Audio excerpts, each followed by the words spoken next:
إن في خلق السماوات والأرض واختلاف الليل والنهار لآيات لأولي الألباب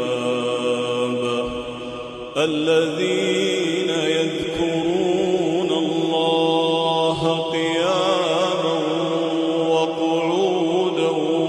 وعلى جنوبهم ويتفكرون في خلق السماوات والأرض ربنا ما خلقت هذا